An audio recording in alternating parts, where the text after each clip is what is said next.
Hermanos, en Primera de Pedro, el capítulo 1, a partir del versículo 3, Primera de Pedro 1, del 3 en adelante, voy a estar leyendo y me gustaría que prestaran atención y que se fijaran en las dos ocasiones en las que aparece la palabra prueba, porque de eso vamos a hablar esta tarde, de la palabra prueba o de las pruebas. Dice: bendito el Dios y Padre de nuestro Señor Jesucristo, que según su grande misericordia nos hizo renacer para una esperanza viva por la resurrección de Jesucristo de los muertos, para una herencia incorruptible, incontaminada e inmarcesible, reservada en los cielos para vosotros, que sois guardados por el poder de Dios mediante la fe, para alcanzar la salvación que está preparada para ser manifestada en el tiempo postrero. Versículo 6. En lo cual vosotros os alegráis, aunque ahora, por un poco de tiempo, si es necesario, tengáis que ser afligidos en diversas pruebas. Fijaros, en plural, diversas pruebas. Versículo 7.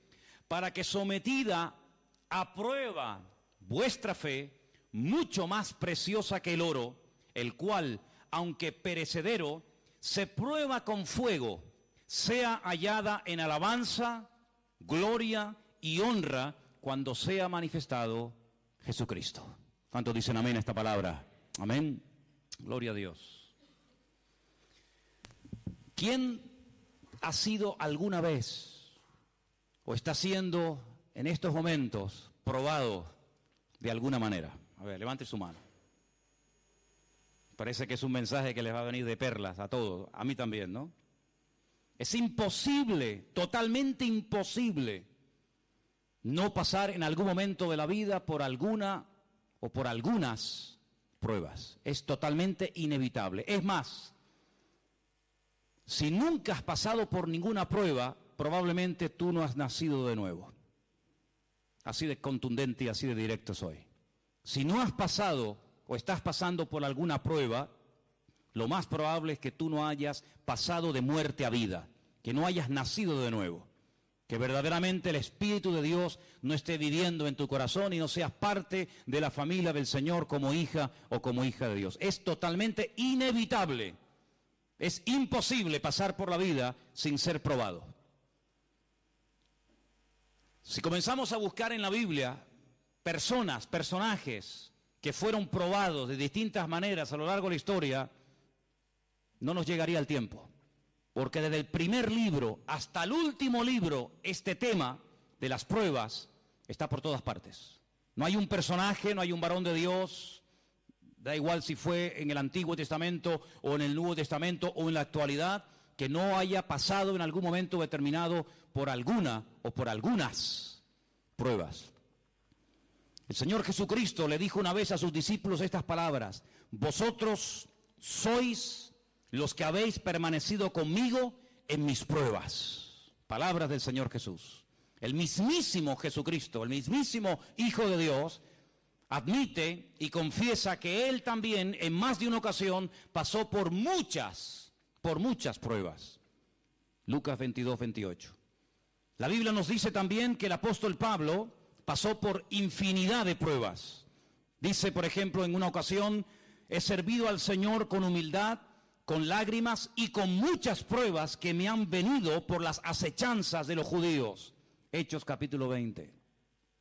Más adelante, escribiéndole una carta a los Gálatas, les dice: y no me despreciasteis ni desechasteis por la prueba que tenía en mi cuerpo. Fijaros, una prueba que tenía en mi cuerpo.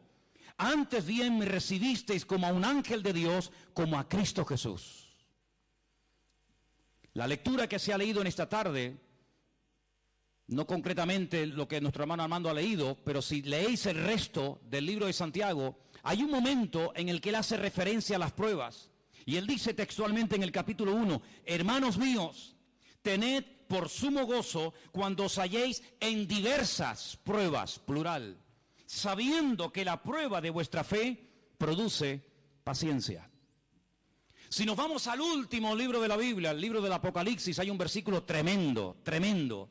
Quizás fue una de las primeras palabras, uno de los primeros textos que el Señor le dio a esta congregación para prepararnos para lo que viene.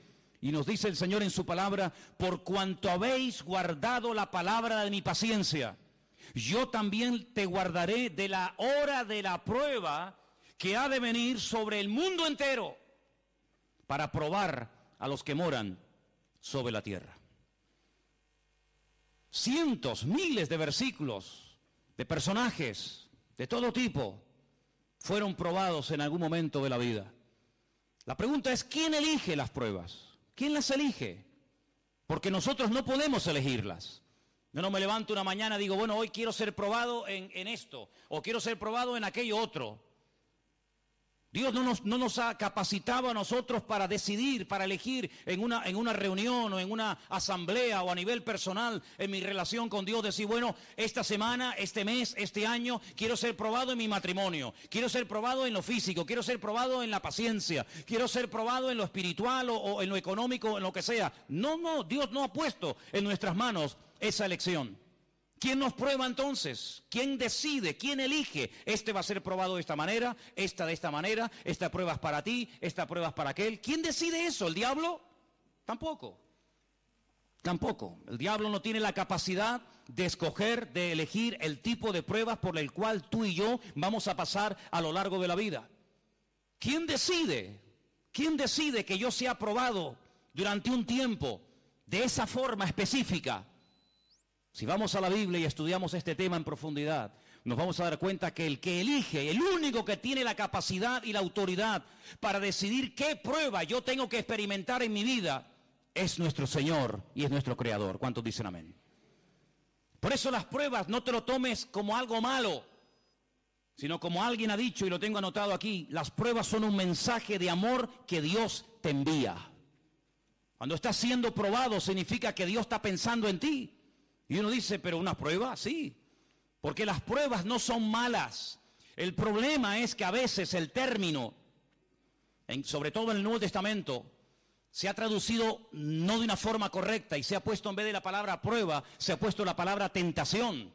Y no tiene nada que ver una tentación con una prueba. La gran diferencia, para no entrar aquí en demasiadas profundidades, la gran diferencia es que una tentación es algo negativo. Es una especie de piedra que te pone el diablo en el camino para que tropieces y caigas. Es una especie de acto de rebeldía. Es una especie de oferta donde el diablo te dice, yo te ofrezco algo mejor que tu Dios. Yo te propongo un estilo de vida mejor y más placentero y más cómodo que el que Dios te promete o te ofrece en su palabra. Una tentación es algo negativo. El objetivo es hacerte caer, tropezar y después encima te condena por haber caído, por haber tropezado y por haber pecado. La prueba no. La prueba tiene siempre un objetivo positivo. La prueba viene para sacudirnos, para despertarnos. La prueba viene para corregir el rumbo. Las pruebas son buenas, son parte del trato de Dios con nosotros. ¡Ay de nosotros si no estamos siendo probados! No te sorprendas cuando estás siendo probada. Sorpréndete cuando no estás siendo probado. Es al revés. Las pruebas no son injustas. No son equivocaciones que Dios ha cometido, no son fallos, no son errores. Dios, te estás pasando conmigo, Señor. ¿Y por qué esta prueba? Dios sabe lo que hace. Así como diseñó nuestra estructura, así como diseñó nuestra fisonomía, y ninguno es igual. Las huellas digitales de nosotros son diferentes, las unas de los otros, genéticamente somos diferentes. Las pruebas también son diferentes. Dios tiene pruebas diseñadas para cada uno de sus hijos en esta tierra. Las pruebas que Dios le mandó a Abraham, nunca se las mandó a David. Las pruebas por las cuales tuvo que pasar David, nunca se las mandó a Abraham. Y así podemos ir a lo largo y ancho de la Biblia. Y vemos que las pruebas estaban preparadas, diseñadas de antemano para cada individuo. Y te digo algo más, Dios cuando te permite pasar por una prueba, nunca te cerrará las puertas, las vías de escape, sino que juntamente con la prueba te dará la salida. ¿Cuántos dicen amén? La prueba es un examen, es un test que Dios te manda para que te demuestres a ti mismo cuán maduro crees que estás, si has superado esto o aquello.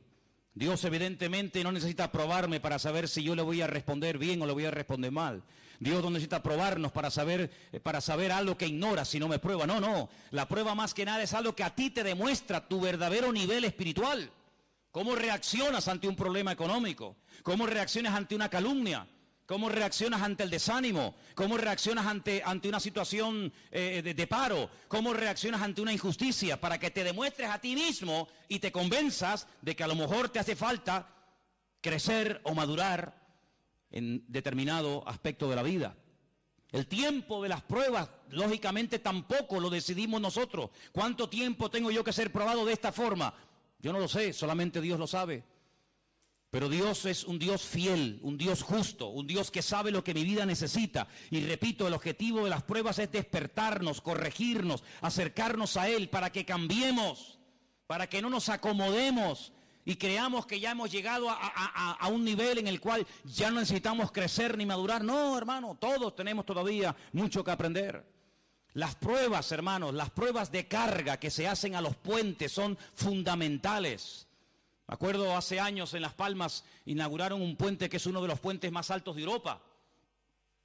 Y antes de inaugurarlo y de abrirlo a la circulación para que la gente pudiera transitar por él, hicieron, como siempre se hace, una prueba de carga. Cargaron camiones hasta los topes y llenaron todo el puente de lado a lado y los dejaron allí quietos para ver si el puente verdaderamente resistía la fuerza, la presión de miles de toneladas. Y cuando se convencieron de que el puente había estado bien hecho, de que la estructura del puente no se resquebrajó y se vino abajo las columnas, entonces abrieron la circulación y la gente pudo pasar de un lado a otro. Se hacen pruebas de carga.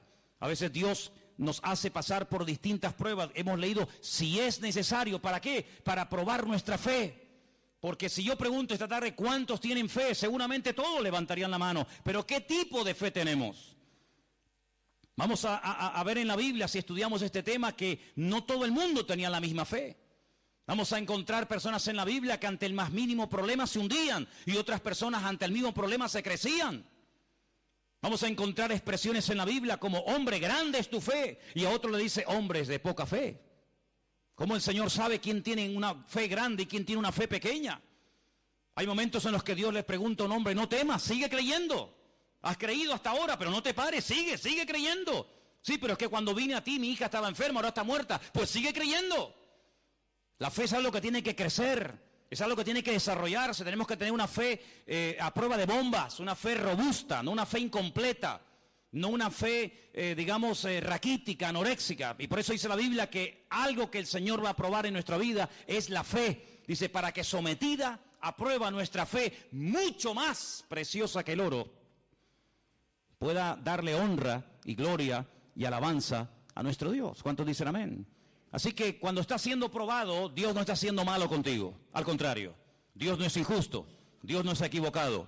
Y algo muy importante, cuando estés siendo probado, aprende cuanto antes lo que tengas que aprender, porque si superas esta prueba, la próxima prueba la superarás mucho mejor y más rápido y con más bendición que la anterior. ¿Cuántos dicen amén?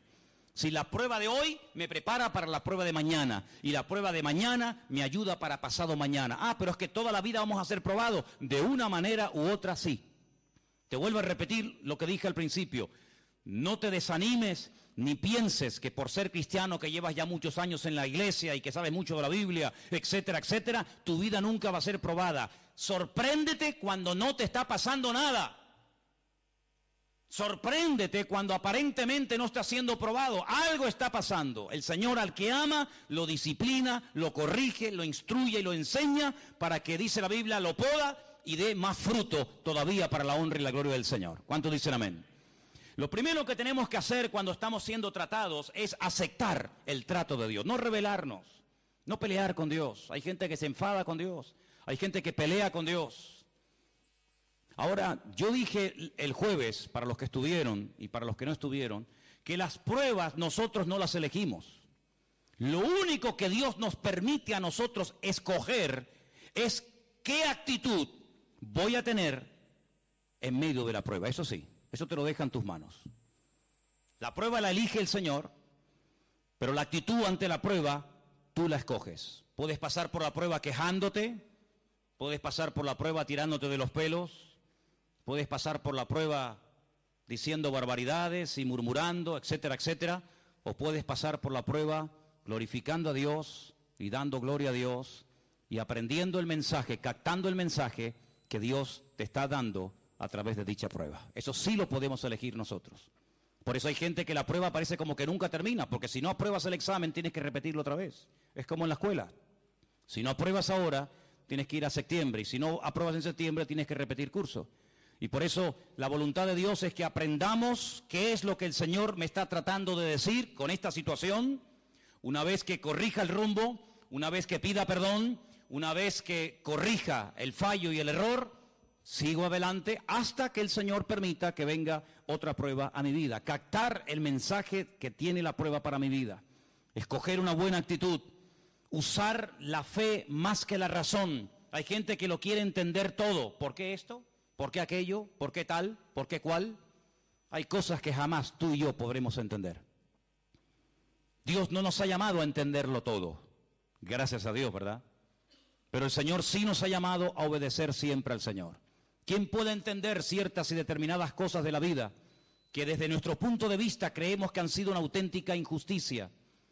Ahora, yo también dije el jueves algo que me llamó mucho la atención de unos libros que estoy leyendo y estudiando, porque nunca había oído este planteamiento y me pareció tan interesante que me gustaría volver a compartirlo con todos los que estuvieron y con los que no estuvieron la semana pasada o el jueves. El autor de uno de los libros que estoy leyendo, hay un capítulo en el que habla justamente de este tema, de las pruebas. Y él dice que la gente que se pone triste, la gente que se deprime, la gente como que se le va la gana, las ganas, el deseo de pelear, de luchar, de seguir adelante, en el fondo tienen un problema con su orgullo. Y claro, cuando yo leí eso, dije, bueno, voy a ver qué es lo que intenta explicar este hombre. ¿Por qué llega a la conclusión de que un creyente que se está siempre quejando o con tristeza, por qué puede ser que en lo más profundo de su corazón tenga un problema el orgullo? Y decía lo siguiente, y me llamó mucho la atención. Solamente lo digo para que lo meditemos y para que, bueno, podamos pensar en esa posibilidad. Si yo espero recibir un trato de alguien y no lo recibo, me siento mal. Pero te sientes mal porque crees que has sido injustamente tratado. No me valoran, no cuentan conmigo, no me llaman, no me usan, entonces te pones mal. Porque estás esperando recibir algo que no has recibido. Y como no lo has recibido, te pones mal. Si tú esperas que el Señor te trate de una manera y desde tu punto de vista está siendo injusto contigo, desde tu punto de vista crees que Dios nos está portando bien contigo, en el fondo de tu corazón tienes un problema de orgullo, porque crees que tú mereces más de lo que estás recibiendo. ¿Te das cuenta? Por eso, amados hermanos, no digo que en un momento determinado de la vida no podamos estar tristes o un tanto desanimados o deprimidos, pero no es algo que tiene que ser la tónica, lo habitual en nuestra vida, sino tenemos que tomar autoridad y decir, este sentimiento, esta sensación no viene de parte de Dios, porque yo no tengo que esperar nada de nadie, yo tengo que esperar todo de parte de mi Señor. No espero nada de nadie, si no lo recibo es porque Dios no ha querido dármelo, porque si hubiera querido darme eso, Dios ya me lo hubiera dado. Hay dos caminos, o confiar en ti mismo, en tu experiencia, en tu carrera, en tus estudios, en tu sabiduría, en tus títulos, en tu edad, etcétera, etcétera, o confiar ciegamente en Dios. Si tú te niegas a confiar en Dios y vas por el camino, has elegido el camino de confiar en el hombre, te pegarás toda la vida detrás de los hombres para que te echen una mano. Si tú confías en las promesas de los hombres más que en las promesas de Dios, estarás toda la vida siguiendo y creyéndote las promesas de los hombres en vez de haber creído en las promesas del Señor. Yo estoy plenamente convencido que hay muchas personas que si se hubieran verdaderamente rendido al Señor, hoy no estarían como están. Yo estoy plenamente convencido que lo que Dios tiene para ti y para mí, para la vida de nuestros hijos, nuestro matrimonio, para nuestra congregación, etcétera, etcétera, es lo mejor de lo mejor. ¿Cuántos dicen amén? Yo no creo que Dios nos haya creado para hacernos sufrir, en absoluto. Yo he dicho muchas veces que lo natural es un reflejo de lo espiritual. Y tú puedes ver en los animales cómo protegen a sus crías. ¿Sí o no? Tú no verás nunca a un animal torturando, haciéndole daño a sus crías, sino más bien todo lo contrario, es capaz de dar su vida por los cachorros, por los polluelos, por las crías que está criando, porque las ama, las defiende a muerte. Y si eso lo hace una gallina, si eso lo hace un pájaro, si eso lo hace un animal, ¿cuánto Dios, cuánto más nuestro Dios cuidará de nosotros? Él dijo en cierta ocasión unas palabras que a mí siempre, desde que las leí al principio de mi vida cristiana, le agradecí al Señor por aquellas palabras. Son muy simples, muy fáciles de entender. No hay que ir a una escuela bíblica, aprender hebreo, griego, arameo. Son muy sencillas. Cualquier niño las puede entender y son estas. Si vosotros siendo malos sabéis dar buenas dádivas a vuestros hijos, ¿cuánto más mi Padre Celestial os dará las cosas que ustedes necesiten? ¿Qué padre si su hijo se le acerca y le pide, papá, quiero un pedazo de pan, tengo hambre, es capaz de darle una piedra o una serpiente o un escorpión? ¿En qué cabeza cabe eso? ¿A qué padre, a qué madre se le ocurriría tratar peor que un animal a un hijo? Yo pienso que a ninguno. A veces oímos cosas raras, pero son las excepciones, no son la regla. Incluso los no creyentes, los ateos, los que pasan de Dios y de su palabra, tratan o intentan tratar a sus hijos dentro de sus posibilidades lo mejor que pueden, ¿sí o no? Pues el Señor dice, si ustedes, a pesar de que sois pecadores, seres caídos, seres con rebeldía, con tendencia a la maldad, porque es así, porque es un veneno que llevamos dentro. Y solamente por la gracia de Dios lo podemos dominar en el nombre de Jesús. Si vosotros tenéis mínimo de justicia, de amor, de bondad, de clemencia, ¿cuánto más? ¿Cuánto más nuestro Dios, que es un Dios de amor y un Dios de misericordia, que se goza en dar, que se goza en bendecir y que para Él es una satisfacción tremenda ver a su pueblo contento, alegre y próspero? ¿Cuántos dicen amén? Así que cuando somos probados, hermanos, es porque nuestro Dios nos está podando. Porque nuestro Dios sabe que podemos dar mucho más. El potencial que Él ha puesto en todos y en cada uno de nosotros es tremendo. El problema es que vivimos en un mundo rodeado de mentiras y de mentirosos que intentan manipular y controlar nuestra vida. ¿Cuántas personas dicen, este no va a cambiar nunca? ¿Y por qué le crees a lo que Él dice? ¿Por qué crees a los psicólogos, a los psiquiatras, a los expertos, entre comillas, que dicen que de este problema nunca se puede salir, que este vicio nunca se puede dejar, que esta persona nunca puede cambiar? No le crea. Tenemos que creer a la verdad, porque si creemos a la verdad, seremos libres y personas bendecidas. Pero si creemos a las mentiras y a los mentirosos, seremos personas frustradas y amargadas y esclavizadas toda la vida. Y el Señor dice en su palabra, yo he venido para que tengan vida y vida en abundancia. Ahora, hay gente que no se termina de creer esto. Dice, no, yo me busco mi camino. Pues búsqueselo. Estarás toda tu vida buscando caminos. Aquí ahora, no, aquí no, ahora para allá, no, ahora aquí, no, ahora era esto, no, ahora era lo otro. Una insatisfacción constante y permanente, porque no pueden decir, el Señor es mi pastor. No lo pueden decir. Los pastores son ellos, y por eso ellos compran, venden, se van, se vienen, entran, salen. Ahora sí, ahora no, ahora creo, ahora no creo, porque ellos son los que controlan su vida. Y en el fondo eso se llama orgullo. Dependo de mi fuerza, dependo de mi sapiencia, dependo de mi conocimiento. Yo no dependo de mí mismo, yo dependo del Señor. Y la Escritura es muy clara en esto. No se casa con nadie el Señor cuando hablamos de confianza. Él dice, maldito el hombre que confía en el hombre. En quien tenemos que confiar, ese es nuestro Dios. ¿Cuántos dicen amén? Dile a tu hermano, tenemos que confiar más en Dios y menos en el hombre. Aleluya.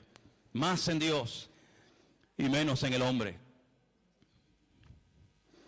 Hay dos grandes mentiras que el diablo intenta meter en la mente incluso de los creyentes. Una es, yo a este tema nunca lo podré superar. Hay gente que se rinde y dice, yo lo he intentado de todas las formas. Y he estado aquí, y he estado allá, y he hecho esta terapia, y he puesto en práctica este consejo, y he pagado, y he no sé qué, y se rinden. Y dicen, yo con esto no puedo. Y no hay nada peor que una persona que se rinde, pero se rinde a la mentira. A quien hay que rendirse es al Señor y a la verdad. Es cierto que humanamente hablando las fuerzas flaquean, Pero la Biblia está llena de miles de promesas que nos hablan acerca de que cuando nos sentimos débiles es cuando tenemos que buscar más de Dios. El apóstol Pablo dice en la Escritura que él tenía una prueba en su cuerpo, todos sabemos, ¿no? Aquel aguijón, aquella prueba tremenda. Y dice que él le rogó al Señor: Padre, quita de mí esta experiencia, quita de mí este aguijón. Dice: he suplicado, he rogado al Señor. Y el Señor, ¿qué le decía? Bástate mi gracia, porque mi poder se perfecciona en la debilidad. Y entonces Pablo dice: ahora voy a darle un giro a mi vida. Ahora voy a comenzar a gozarme en mis debilidades más que en mis fortalezas. Ahora voy a comenzar a presumir de lo que no tengo en vez de presumir de lo que tengo. Ahora voy a presumir de que me cuesta orar. Ahora voy a presumir de que no tengo paciencia. Ahora voy a presumir de que yo no soy una persona constante. ¿Y por qué presume? Porque eso me hace ver que soy una persona dependiente del Señor. Y parece fácil decirlo, ¿no? Pero a veces hay personas que les costó toda la vida dar su brazo a torcer y decir: me rindo, pero no ante el pecado, no ante el diablo, no ante la mentira, sino me rindo ante el Señor, porque el Señor le dice a esa gente: diga al débil, fuerte soy en el Señor. ¿Cuántos dicen amén? Por eso Pablo dice: ahora he aprendido a gozarme en mis debilidades más que en mis fortalezas.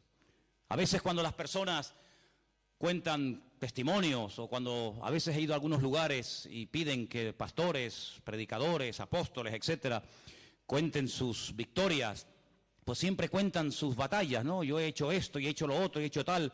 Pero qué pocas veces se oye gente que dice: pues yo he sido un fracasado en esto y he fallado en esto y he fallado en lo otro, pero en todo esto el Señor ha sido bueno conmigo y cada vez que he caído y he tropezado, el Señor me ha levantado. ¿Cuántos dicen amén? Dios, Señor es bueno. No le creas a esa mentira que dice: tú nunca podrás dejar la bebida, tú nunca podrás ser libre de este pecado, tú nunca serás libre de este vicio. No le creas, es falso. Todo lo puedo en Cristo que me fortalece. ¿Cuántos dicen amén? Y la otra gran mentira es que esto es demasiado grande, esto es demasiado fuerte para yo poder superar esto, es demasiado difícil. Hermanos, las pruebas que Dios manda a nuestra vida tienen una característica, y es que de entrada no entendemos lo que está pasando. Cuando tú no entiendes por qué me está pasando esto, esa es la evidencia. A veces si lo metes en la cabeza, esa es la señal, esa es la clave para decir: Dios me está probando. Porque si yo entendiera lo que me está pasando, entonces, cuando una cosa tiene una explicación lógica, no metemos ni vemos a Dios por ninguna parte. Pero cuando vemos que algo no sale como yo quería, cuando no entiendo lo que está pasando, entonces es que Dios me está probando. Y nunca una persona saldrá de la prueba peor de lo que entró. ¿Cuántos dicen amén? Toda persona que ha sido probada sale del horno de la prueba bendecido, fortalecido y renovado en el Señor. Una fe que no ha sido probada realmente no es fe, es una creencia. Es una esperanza, pero cuando una persona ha sido probado verdaderamente y ha descubierto el poder y el amor de Dios, puede llegar a decir como aquel hombre que dijo: de oídas te había oído, mas ahora mis ojos te ven. Claro, el diablo, lógicamente, según la actitud que adoptes ante la prueba, puede tomar o no lugar. Si el Señor te está probando en lo económico, y en vez de buscar en las promesas del Señor respuesta a tu problema económico, si has tenido toda tu vida una debilidad con las máquinas tragaperras, o has sido un botarate y has despilfarrado el dinero con loterías y con bonolotos y con toda esta historia, el diablo va a decir: ves, tienes un problema económico, tu Dios no te está ayudando, tu Dios te tiene abandonado, mira, tu Dios se ha olvidado de ti. Entonces te pondrá todo tipo de tentaciones y todo tipo de ofertas en el camino, y si no te agarras al Señor vas a caer como un pajarito. El diablo conoce todas y cada una de nuestras debilidades, porque antes de ser hijos de Dios fuimos hijos del diablo. Antes de formar parte de la familia de Dios, formamos parte del reino de las tinieblas. ¿O es que acaso la Biblia no es clara en esto? La Biblia dice: o estás conmigo o estás contra mí. ¿Nacimos cristianos o nos hicimos cristianos? ¿Nacimos buenos y después nos echamos a perder y volvimos al Señor? ¿O nacimos pecadores y buscamos al Señor en arrepentimiento y Él nos perdonó? Por supuesto que sí. Por lo tanto, el diablo sabe cuáles eran nuestras debilidades, nuestros caprichos, nuestras tonterías, las sabe. Y en momentos de debilidad Él va a querer tomar ocasión. Por eso cuando estás siendo probado tienes que doblar la guardia. Es que no tengo ganas, pues es cuando más tienes que orar. Es que no tengo ganas de venir, es cuando más tienes que venir. Es que no tengo ganas de leer, es cuando más tienes que leer. ¿Por qué? Porque el diablo juega con las emociones y con los sentimientos. El Señor obra con la fe. Y el diablo sabe perfectamente que hay personas que son muy débiles mentalmente. Sabe perfectamente que hay personas que son muy débiles en cuanto a sus emociones y las quiere utilizar para llevarte otra vez al terreno de la derrota. Pero dice la Biblia, mayor es el que está en mí que el que viene contra mí. ¿Cuántos dicen amén?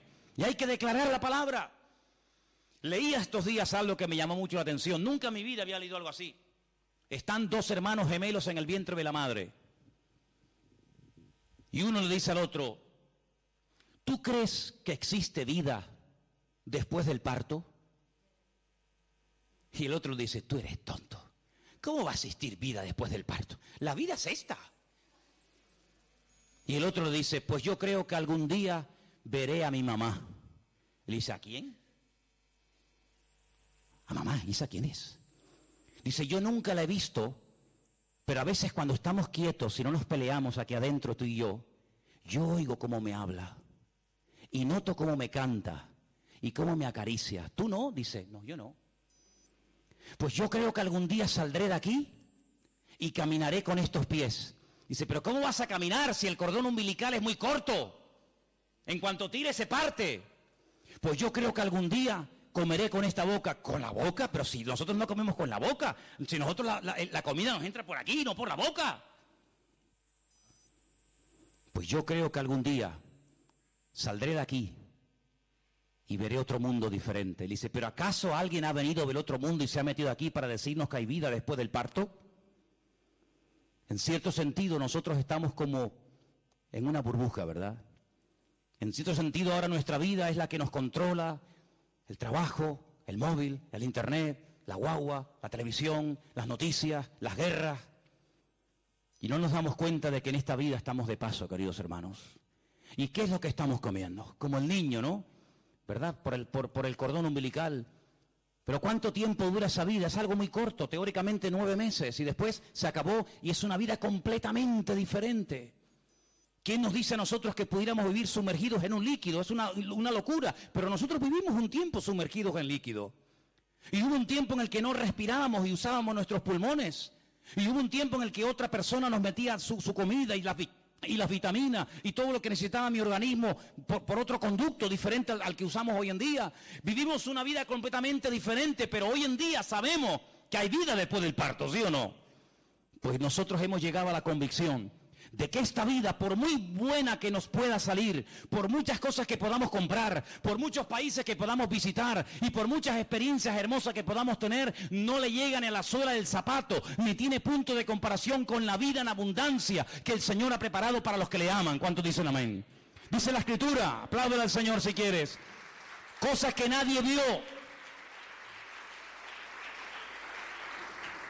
cosas que nadie oyó. Es como ese niño en el vientre, imagínatelo. Cosas que él no vio, cosas que su oído no oyó, cosas que jamás en su vida han subido a su pequeño cerebro. Son las que Dios tiene preparadas para aquellos que le aman. Y yo creo, amados hermanos, que en esta vida estamos simplemente preparándonos para una mejor vida. Esta vida es muy corta, por mucho que podamos vivir, la vida se va cortando. Parece mentira, pero ahora dentro de unos días volveremos otra vez a recordar el fin de año y a recordar lo que ha sido este año, pero es que yo me acuerdo perfectamente como si fuera hoy, que el año pasado, más o menos por esta fecha, estábamos más o menos hablando igual de un nuevo año, del fin de año, qué vamos a hacer, si lo vamos a partir juntos, si cada uno se manda a mudar por su camino, por su casa, lo que sea. Es exactamente igual, es como una repetición del 14, del 2013, etcétera, etcétera. Y la vida se nos pasa volando. Me acuerdo cuando venía Angélica, y venía Vanessa, y venía Irly con un barrigón así. ¿Os acordáis? Yo como si fuera ahora mismo. Yo cuando veía a Irly digo, ¿qué saldrá de ahí? Era un barrigón alucinante. Era algo increíble. Pues mira quién salió, amigo. Y ahí está, ya vacilando con todo el mundo. Y uno mira atrás y parece que fue ayer. Y yo te pregunto, ¿qué actitud y qué decisión vas a tomar tú? ¿Quién quieres que dirija tu vida? ¿Tú? ¿Tú quieres dirigir tu vida? Pues amigo, no te queda nada. como tú seas el dueño de tu vida, el dueño de tus actos, el dueño de lo que decidas hacer, no te queda nada. Estarás del tingo al tango, saltando de flor en flor, buscando siempre algo mejor, porque en ningún lugar encontrarás 100% lo que en Cristo Jesús sí pudieras haber encontrado.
Eso en esta tarde yo les digo a todos y a cada uno de ustedes, ¿hemos sido probados durante el año, sí o no?